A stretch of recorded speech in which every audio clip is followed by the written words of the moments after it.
Welcome home, James. How'd you know we were here? Huh. That's new. Not that new. Dad, we need your help. I'm all done helping you. The original Gears of War was the game that came with my Xbox 360 all the way back in 2006, and while that was almost 10 years ago, which is hard to believe, I can still vividly remember luring the Berserker outside and Hammer of Dawning it. 2 years after that, Gears 2 came out and improved upon the original in almost every way, by adding a horde mode that didn't suck and having a robust multiplayer. Once Gears 3 came out, my interest in the series began to wane. I barely got through the campaign and played maybe 2 hours of the multiplayer. Then the prequel game Judgment came out and I skipped it entirely. So when Gears 4 was getting announced, I wasn't too excited, but when I saw that it was from a new studio and was getting a PC version, I thought, why not? After seeing gameplay from the multiplayer beta and thinking that the developer's priority would be optimizing for Xbox One, I wasn't expecting much from the visuals. Much to my surprise, I was completely wrong. Gears of War 4 looks fantastic on PC. It's running on Unreal Engine 4 and features a real-time destruction engine, light scattering, and procedural wind simulation. Of course, that's all just tech specs. It doesn't matter at all if it doesn't contribute to the actual experience, which in the case of Gears 4, it does. There's a handful of these wind flare sequences in the story mode, and they conveniently highlight most of the technologies that I mentioned.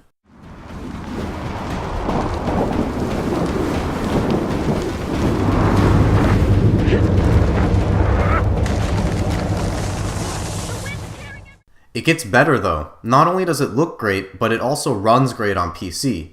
Gears is one of the best PC ports I've played in a long time. It's well optimized, maintaining close to constant 60 frames on my computer on ultra settings, and if your GPU isn't as recent or as capable as mine, the Coalition has added an insane amount of graphical options to suit your specific configuration, no matter how high or low end it may be.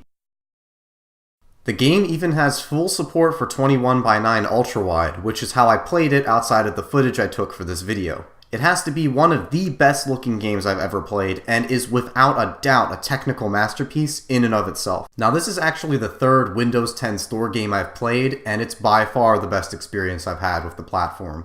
It was a bitch, for me at least, to get ReCore and Forza Horizon 3 to even run on my computer, due mostly to the use of the Microsoft Store platform.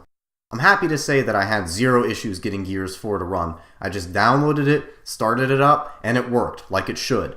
Unfortunately, a few stupid quirks like incompatibility with on-screen overlays and recording software still remain in this release, and I hope Microsoft fixes that in the future. There's large portions of the story mode that, if taken out of context, don't even look like they could possibly be from a Gears of War game. Overgrown towns with dense, vibrant foliage, freshly constructed high-tech settlements, and medieval catacombs are all a huge change of pace from what's come before. There's good reason for these drastically different locales though. The story takes place 25 years after the events of Gears 3, and the world has begun to rebuild. The COG itself runs these large settlements that have an almost Orwellian feel to them, and everyone else that's not a fan of those settlements are given the moniker of outsider and are confined to their own, more humble settlements. This time around, you're not playing as Marcus Phoenix. Instead, you play as Marcus Phoenix's son, JD, an ex-COG that's now helping the Outsiders.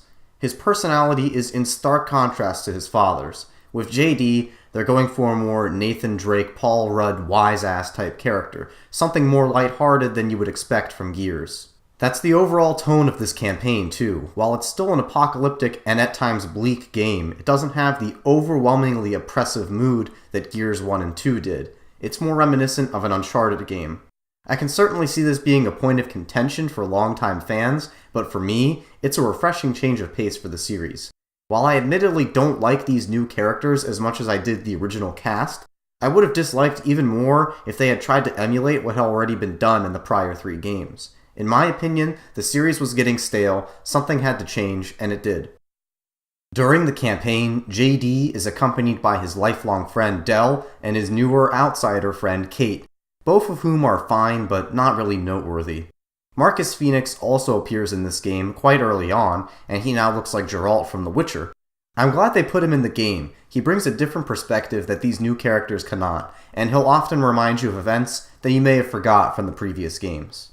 The campaign itself takes about 8-ish hours to complete on normal mode, which is a little shorter than I'd have liked, but unlike Halo 5's campaign, the time I spent playing it was enjoyable and I wasn't left feeling empty by the end. As I mentioned, the COG is rebuilding, and with that comes a new enemy type, robots. I wasn't expecting it at all, so I was really thrown off when I saw them for the first time. There's 3 or 4 types of them, and they fight a little differently than the Swarm do. I don't like fighting them though, they're not satisfying to kill. Half the fun of Gears is seeing heads pop and bodies explode. There's nothing fun about chainsawing a robot and seeing oil splatter on the screen. Thankfully, the game has you fighting the Swarm far more than the robots. I'm a little fuzzy on the story details of the first 3 games, so you'll have to bear with me, but at the end of 3, the Locust Horde is entirely eradicated and mass buried at several locations. In this game, we have something called the Swarm, which is some kind of successor to the Locust Horde, but for gameplay purposes is very close to the same thing. The one thing that didn't change a bit was the gameplay, thank God. There are some new moves, like pulling people from cover, and there are a lot of new weapons as well, but that core, heavy-feeling, cover-based combat is exactly the same as I remember. It's all about hiding behind cover and utilizing the power weapons as much as possible. There's no new gimmicks or tricks here, just what you would expect from Gears. The PvP or versus multiplayer in Gears 4 is fucking great. Because they stuck to the roots rather than shoehorning in a bunch of random new mechanics to make marketing easier, this is just a heavily refined version of the classic Gears of War multiplayer. When I played my first match, it brought a smile to my face when I saw that multiplayer was still just running around with the Gnasher shotgun and blasting people to bits. There's nothing more satisfying than hitting a perfect hipfire shotgun shot when the other guy should have had you dead to rights. If you're playing on PC, do make sure to use mouse and keyboard in the multiplayer. I was getting absolutely decimated while using a controller. Back in the day, I had a blast playing Gears 2 Horde mode, but since then, a wave-based Horde mode has become the thing to put in your AAA video game. I spent around 2 to 3 hours playing Gears 4 Horde mode, and it's alright. There's nothing inherently wrong with it, but it's just not fresh anymore. There's no getting around that. I never played Gears 3 or Judgment Horde mode, so this might not be news, but there's this thing called a fabricator that allows you to purchase weapons and fortifications.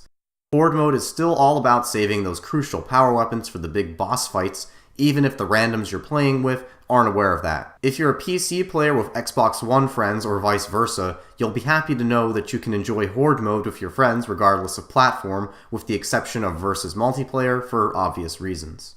If you've watched my review of The Division, you might remember this.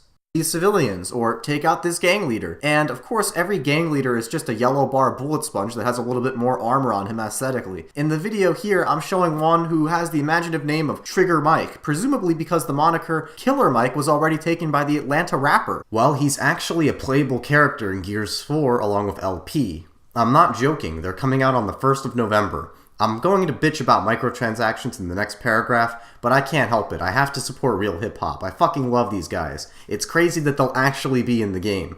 Now all I need is a Danny Brown and Kanye DLC pack and I'll be good to go.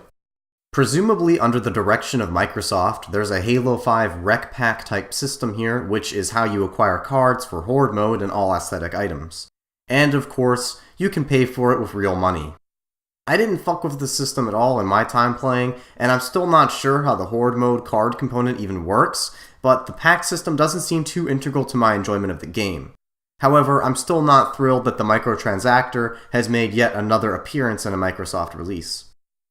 I usually like to do very long-form reviews of games, but truthfully, there's not much more to be said about Gears 4. While it might not be a revolutionary, innovative, or earth-shattering game, it's a highly refined AAA experience that offers a fun campaign, phenomenal visuals, solid-as-hell gameplay, and a beefy multiplayer component that was thought out rather than tacked on.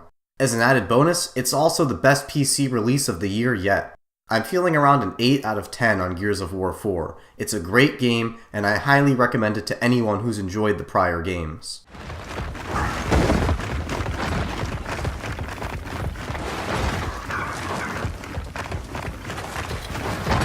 Alright, let's just let him get all the power weapons then.